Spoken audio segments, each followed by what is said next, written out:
I was abducted by aliens. These terrifying words have been spoken by people who claim to have had close encounters with little gray beings. Some of these Greys have a very dark agenda. The Greys are allegedly an alien species that have been reported countless times. It's been going on for thousands of years. There's multiple species, and we have been visited multiple occasions. And this ancient relic could be the clue that aliens are among us. It can provide proof that is undeniable, the holy grail of the field of UFO alien research. This is case number 96103, Gray's Conspiracy.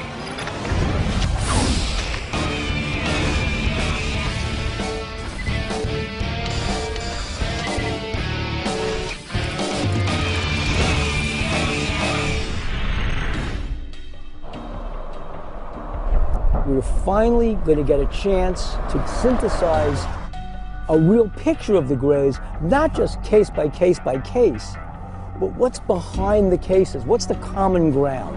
If these beings are actually interacting with people, we have to meet as many eyewitnesses as possible, people who've had these experiences, and get as much detail from them as we can. Where are all these stories coming from?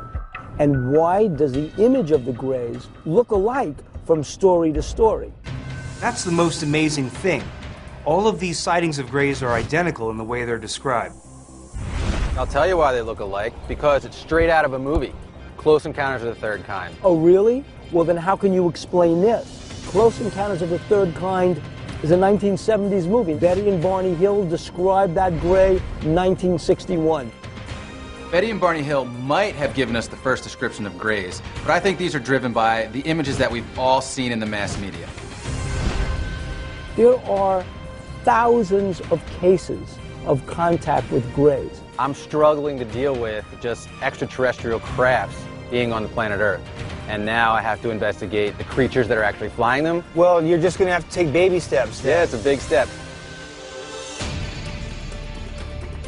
We've had descriptions of Greys for over 40 years. There was the Roswell incident, Outer Limits, Close Encounters of the Third Kind. There was the alien autopsy. But the real description, under hypnosis, came from Betty and Barney Hill, who in 1961 claimed that they were abducted by gray alien beings. This description was the foundation for all the later depictions of the Greys on television. Large head, 4.5 feet tall, long, skinny, squiggly arms, thin legs, no nose, a slit for a mouth. Who are these Greys? But more important, why are they here? From out of this mist, these gray beings came out with black eyes. We are in remote British Columbia, near the town of 100 Mile House. We're going to meet with Miriam Delicato to hear about her encounters with Greys. It was October 1988. We were driving in northern British Columbia, and all of a sudden, out of absolutely nowhere, these lights appeared behind the car. It was almost as wide as 2 lanes. We actually thought that they were a big truck or something. The lights started popping on and off. The girl driving started to get really afraid. And then all of a sudden, out of absolutely nowhere, I said to her, pull over the car. It's not you they want, it's me. What possessed you to say that? I really didn't know at that point. Miriam's story, it's very interesting, but I find it a little far-fetched because she was in a car with 3 other people. None of them saw what she saw. None of them experienced what she experienced. They just don't remember it, period. I was just about ready to grab the steering wheel because she didn't want to pull over, and her head tilted to the side and she just pulled over. Did she pull over voluntarily? Something must have been guiding her because all of a sudden she became very quiet. Once the car was in the stop position, nobody in the car was moving at that point. Suspended animation is the way I describe it. There have been hundreds of stories like Miriam's, and the elements of these stories all match up. In front, these short grays were walking towards me, and they were about 3.5 feet tall, a little bit larger, bulbous type of heads with the round black eyes. There was no features on them that distinguished one from the other. And then I start hearing a voice in my head. And it was, okay, get out of the car, do not be afraid, we will not harm you. My hand started reaching to the handle. I'm thinking, why am I doing this? I got out of the car. They walked towards me, and they took me by the hand. Miriam's walking to the UFO, and she's actually guided by one of these grays. They actually hold hands. Did this really happen? What would tell me if it did or not are the details. The details would allow me to make some sort of determination. When you touched the gray's hand, did it feel soft and fleshy, or was it a bit more solid? It was solid. They were really cold, and it wasn't like warmth from, you know, a person or an animal. It was cold. But wouldn't a normal reaction be to run for your life or pull yourself away from little beings that are dragging you into a ship? Absolutely, but there was no conversation other than, do not be afraid, we will not harm you, which did actually calm me down. This is very interesting what Miriam is saying about the grays calming her. Maybe they have some way of doing this, perhaps telepathy's involved.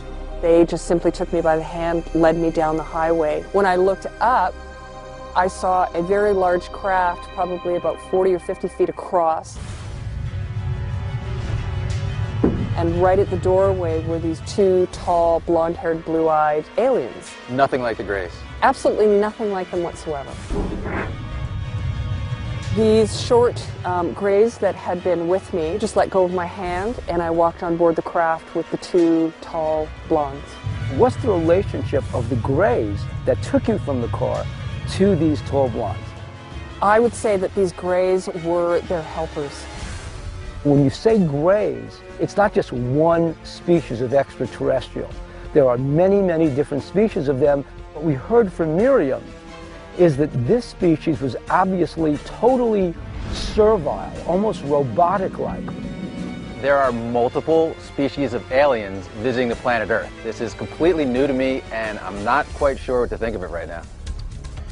We walked on board this craft, and they sat me down on this chair, and in front of me came a screen out of thin air, and then they started showing me all of these different images. What kinds of images were these? Images of catastrophes on the planet. Earthquakes, solar flares, war, and I was shown all of these different, what I believe is sort of like timelines and paths that humanity could take. And then I was explained how if we came together as a species, that we would be able to avoid any and all of these events. I know Bill thinks this is normal. He's been talking to eyewitnesses and abductees for years, but to me, this is pretty far out there. So what is the purpose of all this? What are they trying to do? It was explained to me that they are the caretakers of this earth, and that their purpose in being here is to help enlighten us, make us aware of who we are, and to make sure that we do not destroy ourselves or the planet. Well, this is very interesting what Miriam is telling us about the grays, showing her pictures of wars and the way we're harming the planet. It sounds to me like they're bringing a benevolent message, that they're trying to help us. It doesn't sound to me like these are aliens that wish us harm. I believe that some of these grays can be trusted, and that some of them you absolutely should not. Are the grays here to help us or hurt us? The grays that I encountered, I believe, are here to help us. But there are several different types of grays, and I know one in particular has a very dark agenda.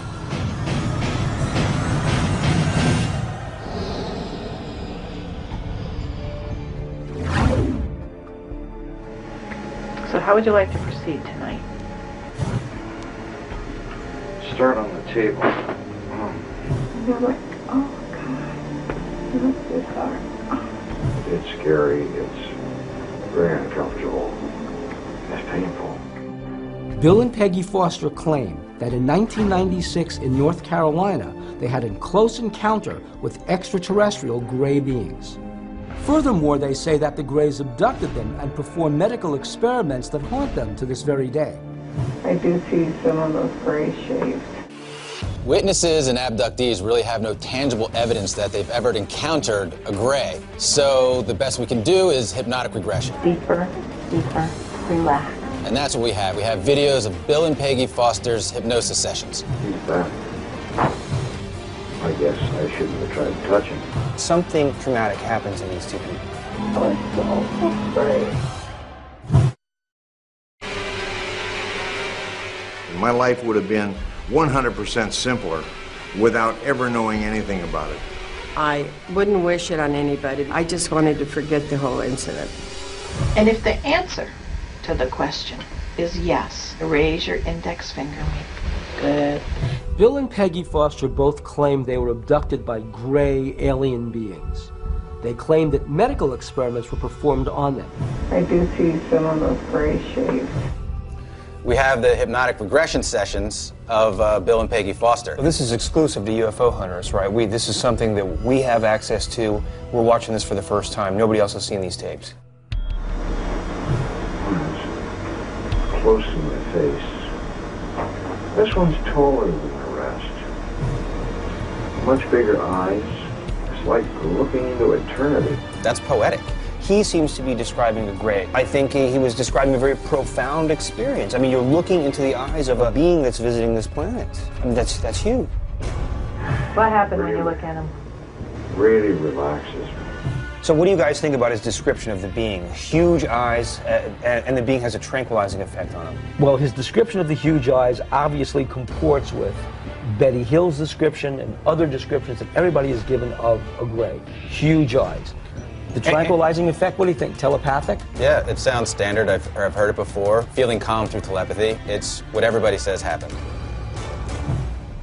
Yes, you were. Just relax. It hurts so bad. We can't know their inner psychological states and their character. I mean, Bill seems to have been taking this rather well. He's calm when he's reliving this, and here we can see Peggy is very emotional. That's right. Just let them come. And I think this is the best example. This is the best evidence we have that something traumatic happened to these two people. Peggy cringed in terror at the alien's touch. This is in stark contrast to what we heard from Miriam about the benevolent grays. And then I start hearing a voice in my head. Do not be afraid, we will not harm you. They're examining something. Okay. Like they're looking down. They're doing something to her that is denying her ability to control the situation. Listening to Peggy's experiences is very disturbing. It's excruciating watching this video. It sounds like it was a very emotional experience for her. Although we don't have tangible evidence of some kind of abduction, we don't have a piece of a gray or a piece of the craft, this is the evidence here. A couple that has undergone some kind of traumatic experience. I'm so afraid. I think something happened to them, and we have to be open to the possibility that they had an actual experience. So here's what we know. Miriam told us the gray aliens are helpers, but from what Bill and Peggy told us, the grays are performing serious medical experiments, some of them quite sinister. Is this a current phenomenon, or is there evidence of contact dating back to ancient times?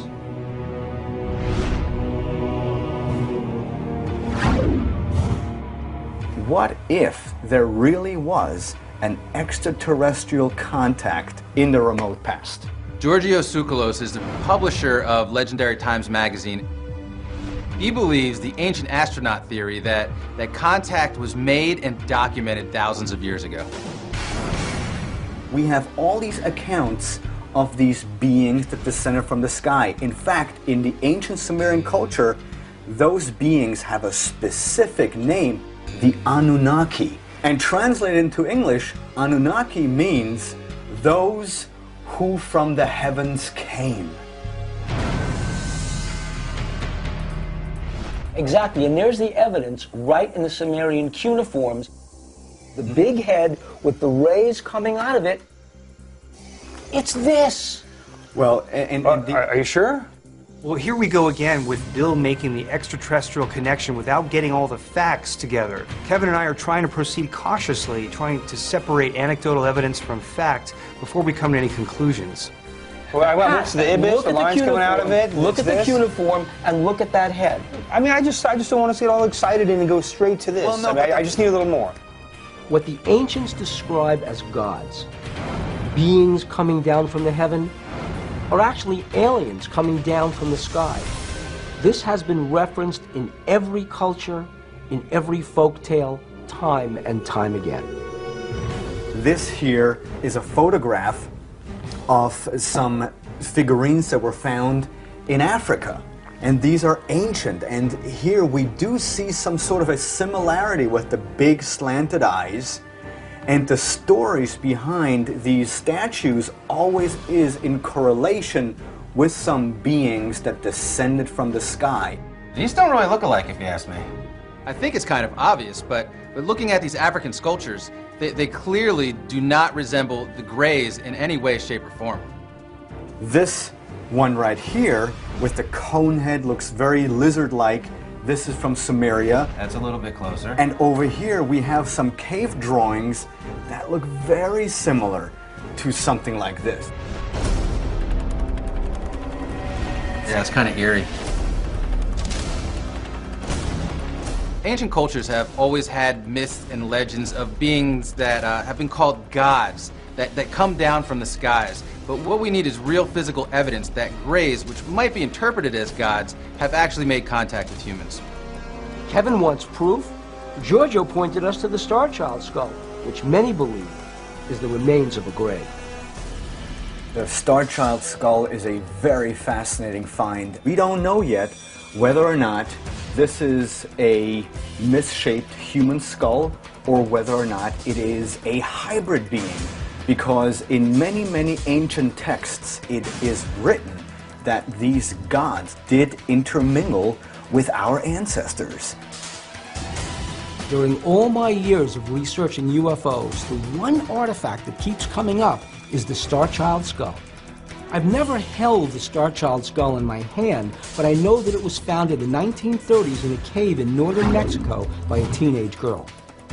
It's been speculated, from the shape of the skull, that it's of alien origin, possibly from a Grey. Now that we know who the owner is, I'm excited to get my hands on it. This could be the greatest single find in the history of UFOs. I don't think we can put too much stock in what Giorgio told us. I mean, what we have are cave paintings of people with big heads and big eyes. That does not mean aliens have come to visit us on Earth. Well, you know what? I disagree with you about the cave painting, but more important than that, we have an eyewitness. We have Miriam.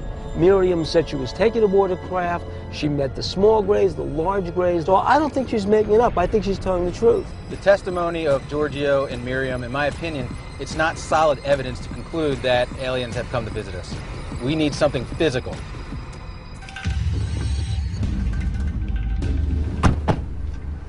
You guys want evidence? Melanie will show you the evidence. Hi, Melanie. Glad you came to El Paso. We've heard so much about the STARCHILD skull. Melanie Young is a medical professional who specializes in neonatal care, and she's one of the most qualified people to speak on human physiology.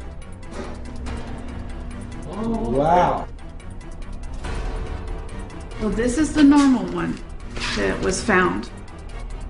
So this is not the STARCHILD? This is not the STARCHILD, but okay. This is the skull that was found laying next to the STARCHILD on top of the ground. Nothing unusual yet. No. No. But this is what's unusual. My God.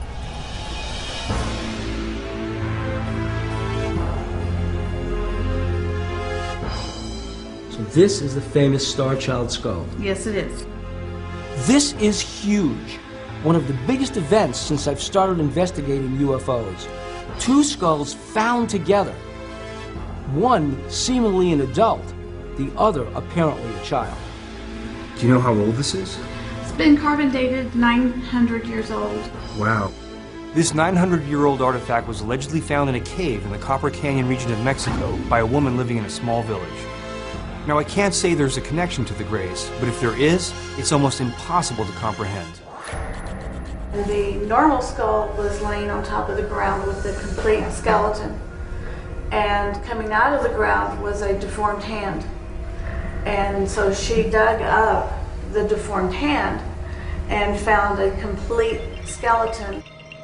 Where is the skeleton now? So she picked up both skeletons and took them back to the village, and they had a rainstorm and everything got washed away. And the very next day, this is all she could find. In a flood, you would think that the heavier, flatter bones like the femur would have been left behind, and the lighter, rounder bones like the skull would have been washed away. But if you accept this story, the exact opposite happened. How did you come into possession of the skull? Well, a friend who got it from a friend who was the original owner of it gave it to me due to my expertise in neonatal nursing and anatomy. When I saw it and told them that this is totally out of this world, they were like, take it, don't bring it back. This is obviously extremely bizarre. Is it possible this is some kind of deformity? I've never seen anything like it. How many deformities have you seen, have you witnessed as a nurse? I've seen every kind of deformity you can think of, and nothing looks like that. Some people who've looked at the STARCHILD skull believe that it's a human skull of someone that suffered from hydrocephalia, which is a disease that affects some infants, which causes a misshapen skull. If it were a hydrocephalic, this would be bulged out, okay? But only one side would be bulged out, or the back would be bulged. It wouldn't be symmetrical like that is. So a hydrocephalic skull is asymmetrical. It's asymmetrical. And this skull is symmetrical. It's completely symmetrical. If that were a hydrocephalic, the bones would not be connected. There would be no skull. What other explanation do you have for this skull? I don't have one. I can't find one.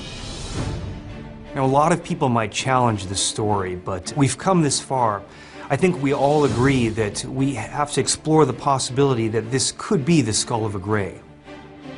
Well, guys, I mean, obviously this thing looks different from a human skull. It's big and bulbous and fits the description of what some people say alien Greys look like. I'd like to get some more information on it. Well, Lloyd Pye is our lead researcher, and he's done a lot of work with hominids. He has so much knowledge on different species and how the humans have evolved. He is the guy to talk to. What significance is the skull? It's a UFO research. The STARCHILD can provide proof that is undeniable, the holy grail of the field of UFO alien research. These very short beings came out that were probably about 3 to 3.5 feet tall with black eyes. People have been seeing aliens for thousands of years, but there's never been a single piece of hard evidence. Now, it's possible the STARCHILD skull is just that. We are here today with Lloyd Pye, who has worked as a military intelligence specialist. He has more than 30 years studying cryptozoology.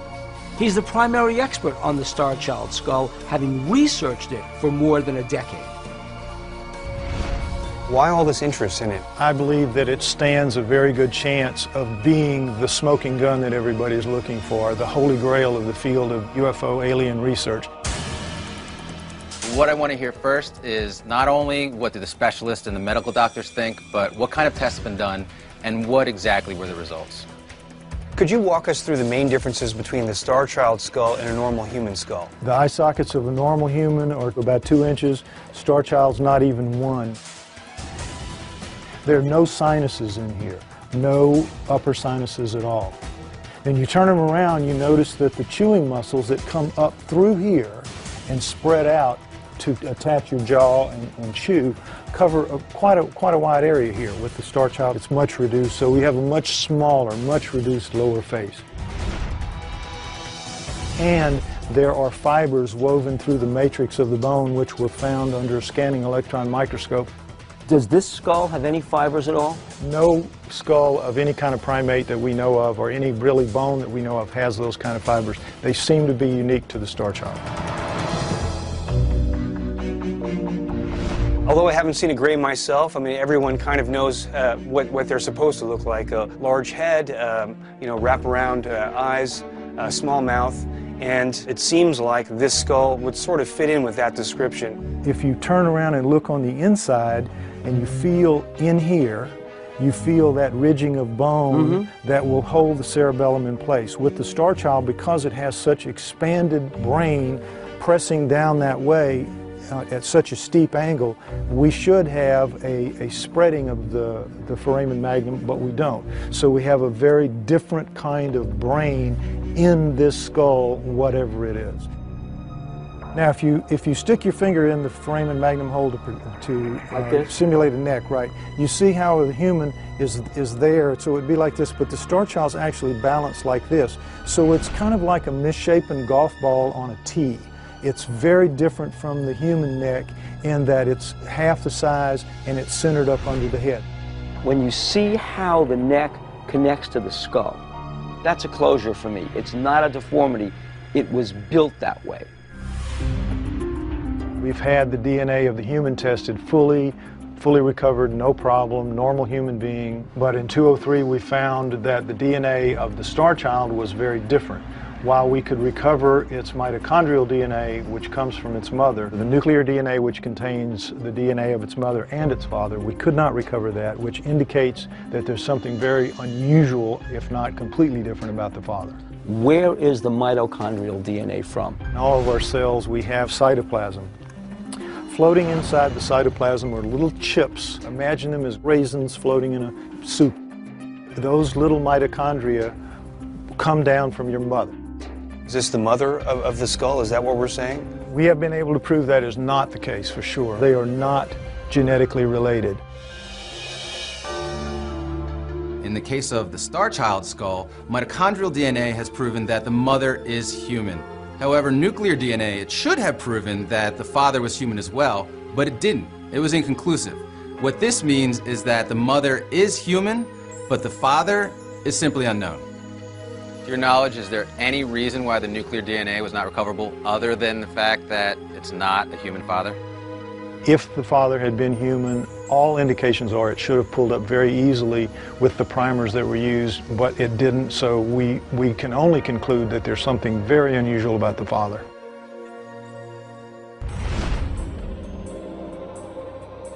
Guys, I think one of the problems to getting answers to this skull is that it's obviously incomplete. I mean, a large portion of it is missing. The entire maxilla and facial structure is gone. I'd like to know if you would mind if we took this to Los Angeles and have a specialist reconstruct this so that we could see what this person or creature looked like when it was alive. I would be as anxious to see what it would look like as you. The Starchild skull has an oversized cranium which looks like it had a much larger capacity for a brain, and this matches up with the alien that crashed at Roswell, which showed a multiple-lobed brain. Now these are reproductions, of course, and the reproductions were done by computer, so these are exact reproductions of the real skull. They are identical. We have a normal and an abnormal skull. We need to check the differences between the two by measuring the volume of the brain capacities. We know that a normal brain is 1,350 to 1,400 cubic centimeters. There's a scientific test to measure brain capacity, and that's simply to fill it up with birdseed. And that's what we're about to do.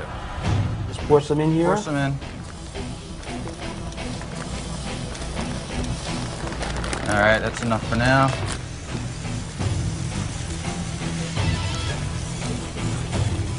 Here's Pat, pouring and pouring and pouring.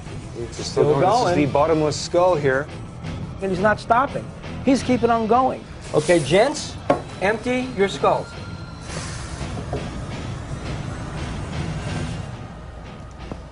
$1,250 milliliters. That's a lot of birdseed. I don't think there's more birdseed in that skull. I don't think you can come to a conclusion until you've finished the experiment, right? That's real science, isn't it? Very true. Mr. Science Guy. Okay. So that's 1,000? That's 1,000. Just about. And then the rest is all gravy. Visually, from the outside, the normal human skull actually appears larger, so it's strange that the Starchild skull would be getting so much birdseed in it. It's more. Holy mackerel. There are exactly 200 milliliters more in the Starchild skull. Now this is a huge difference. We're talking about 15% more brain capacity here, which could completely bulge out a normal skull. With all that said, I'm still not convinced that this is alien. Why is this more brain material? There are a number of explanations for it. Not that this is an accident of nature, or not that this is a brain deformity, but this was a designed skull, and that brain has more functionality than the accompanying adult skull. This skull exactly conforms to the Walter Reed Army Hospital autopsy on the little gray that they retrieved from the crash at Roswell. Now the difference is that this might have had 3 lobes because it has human DNA, but the Army autopsy basically confirmed this. It was in black and white. Black and white as in documents. It's been documented. There is proof that there's actually this autopsy. From what I've heard, it's just hearsay. Well, you're wrong. When Kevin challenges me, I love it. That's like, I'm glad you asked that question, because I've got the answer. They didn't confirm it, because the Pentagon to this day hasn't actually confirmed there was a crash at Roswell, no less an alien tested at Walter Reed Army Hospital, but they didn't deny it. Not one refutation came out of the Pentagon. They never objected to this. And they never confirmed it either. Bill keeps throwing the Roswell story of alien bodies into this, but what exactly happened at Roswell, it's still much debated. Recently, Bill and Pat talked to a new eyewitness who claims that he was on an Air Force crew that cleaned up the wreckage. Well, I seen some type of material or metal. It was shreds and pieces. Well, I think you guys are arguing over a skull that isn't even complete. And I think it's dangerous to extrapolate from something we don't even have a full picture of. So I think we need to go to Robert Lindsay, our visual effects artist. He's an expert on skulls, jaws, and teeth, and see what he's reconstructed based on what he has here from Lloyd Pye's skull. Let's go.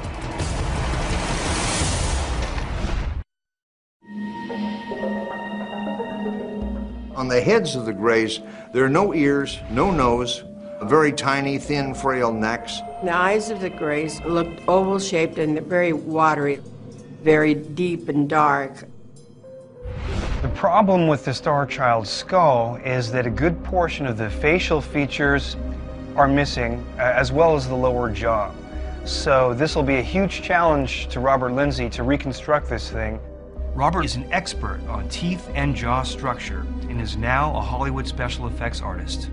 He's really going to have to interpret what was there. Robert's first step is to reconstruct the lower jaw from scratch to give context to the rest of the skull.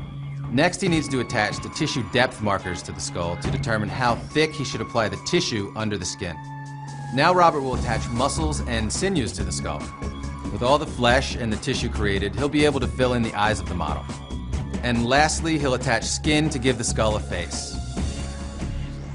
While Robert constructs the face, we need to determine if it's even possible for this type of life form to evolve on another planet. I'm really excited to meet with David Aguilar because David Aguilar has written a number of books for National Geographic on what's going on out there in the solar system and what other life forms may look like. We are talking to NASA, we're talking to the Origins of Life Initiative here at Harvard. We're actively searching for life in the universe. This really elevates our investigation to have a Harvard scientist weigh in and talk to us about the real possibilities of alien life coming into contact with Earth. We've learned quite a bit about aliens, Greys specifically, and we really want to see how they can compare to how life could evolve on other planets. What shapes, what forms, what evolutionary pattern they might take. Boy, that's the big mystery today. We've investigated the Betty and Barney Hill case, and one of the reasons it's so important is that they claim that when they were abducted, they were actually shown a star map indicating where the gray aliens were from. Why would they have added a detail like this?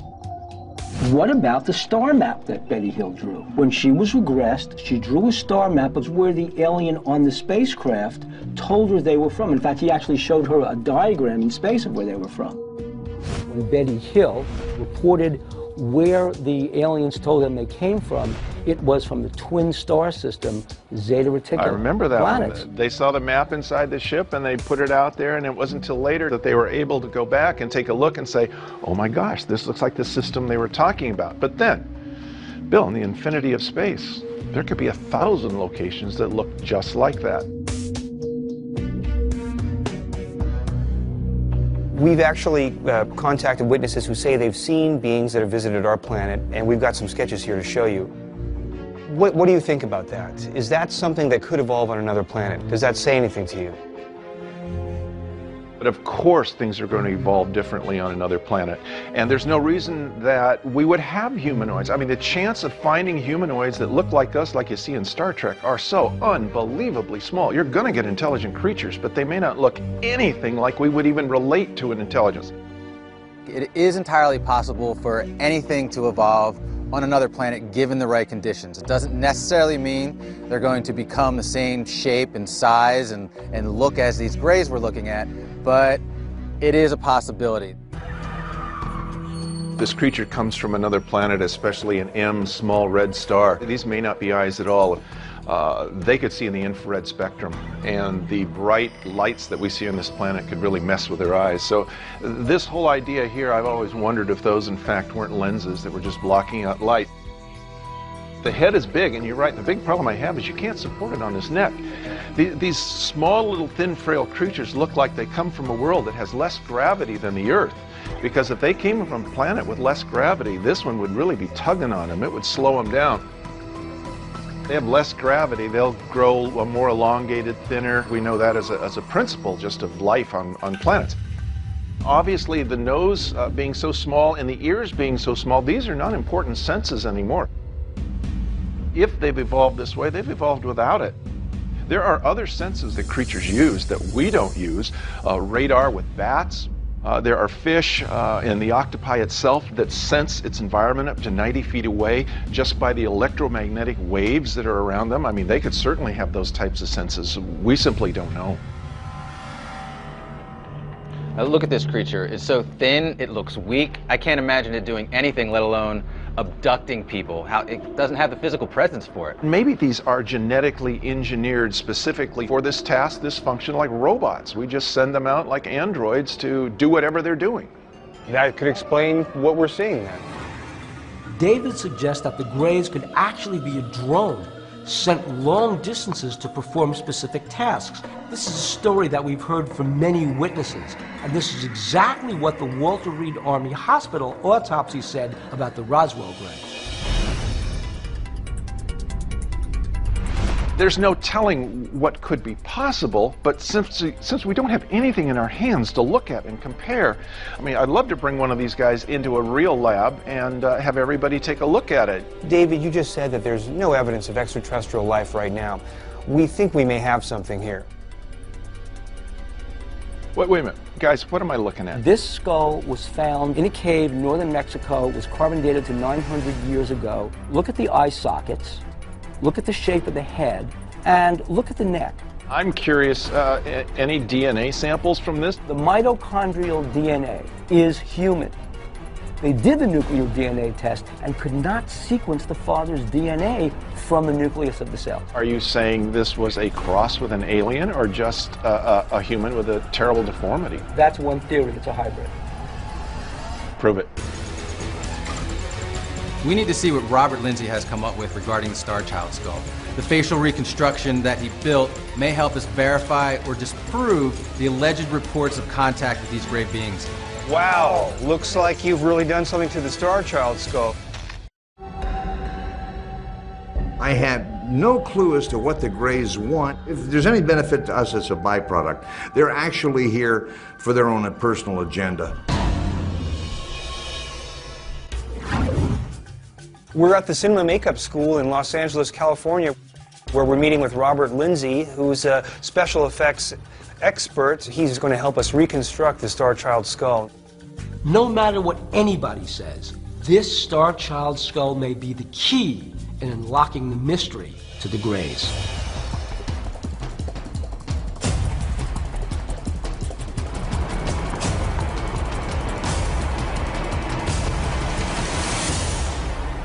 Robert? Hey, how you doing? Wow, looks like you've really done something to the STARCHILD skull here. When I saw what Robert had done with the STARCHILD skull, I was absolutely amazed. I thought this thing is truly a Grey. What experience do you bring to accurately creating this face here? I'm a dental technician, so I know about jaws and muscles of the face. This comes with a profession. That explains why he represented that facial expression the way it was. Yeah, there's artistic interpretation, and he could go either way, but his background helped him create the way this creature's mouth looked, chin looked, and how its teeth met. The lower jaw is missing, the whole front piece is missing. I had to redo all that, reconstruct it. I be as closely as possible to what I think anatomically it would look like. And I add the muscles accordingly, no alien in mind. This is more or less what it will look like, feature-wise. When I first saw this face on the skull, I thought alien. I took a little further look and I saw a real human face behind there. And if you add hair, you change the skin tone, you put regular eyes in it, I'm seeing a human being with a slightly misshapen skull. Well, this is beautiful, but it is your creative interpretation. Sure, you can never be for sure because there are many different variations that are possible. What do you think about the skull that you're holding? It's weird. That's an understatement. Because it's very symmetrical. And you guys had the hypothesis that this disease... Hydroencephaly? Exactly. It's not symmetrical like this, and it looks not like an accident. I've been saying all along that this is just a hydrocephalic deformation. And yes, it is symmetrical, and that is unusual. But it can happen. It's rare, but it can happen. Can you offer up any kind of explanation as to why you think the skull might be shaped like this? Yeah, the two opinions is either it's an anomaly or it's some kind of hybrid. Well, see, Did you say hybrid?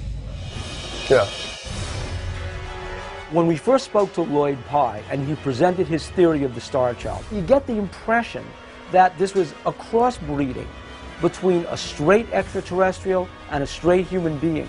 But now that I'm seeing that representation, it looks too human. This could well represent a hybrid being bred with a human. Everybody thinks, oh, a hybrid is simply an alien plus a human, but it's actually not. Because some of the stories that we've heard are that the extraterrestrials interbreed hybrids with humans through succeeding generations to create entities that look more and more human. So this is a hybrid of a hybrid. Exactly. Possibly of a hybrid again. It could be a quarter alien, an eighth alien, a 16th of an alien, 1/64th of an alien. That's what you're saying? Yes, Kevin. It's enough of an alien that if they were taking over planet Earth, all they need is part alien, because it's what's inside there that counts, not what's outside here. They're taking over the planet Earth? Now we're there? That's one theory. Bill always has an excuse. He has a theory to explain what's going on. And what we have going on is a skull that's looking very, very human. And of course he's going to use that to his advantage and claim, oh, I wanted it to be human. This proves my point that this isn't a straight-up alien-human hybrid, but it's generations beyond. So of course it's going to look human. Come on. Over years and years and years and generations of hybridization, it's coming into conformity with what they were looking for. Given the design of this creature and the plan for hybridization, this could be walking among us today. I'm not sure if we've proven that the Starchild skull is from a gray or if the grays mix with the human race, but it does give us a window into the world of what a gray might actually look like. It's an interesting concept, the thought of grays coming here and abducting people and crossbreeding, but in my opinion, there's just not enough proof. I know that Kevin doesn't believe in grays, and I respect his opinion. But Miriam told us there are multiple species of grays. Bill and Peggy Foster told us that some grays are performing medical tests on human beings. And Giorgio showed us that grays have been documented in every culture and in every era since the beginning of time. I believe that grays are real. I believe that grays are here, and they've been intermingling with human beings for thousands of years. And the Starchild skull may represent a key piece of the UFO puzzle.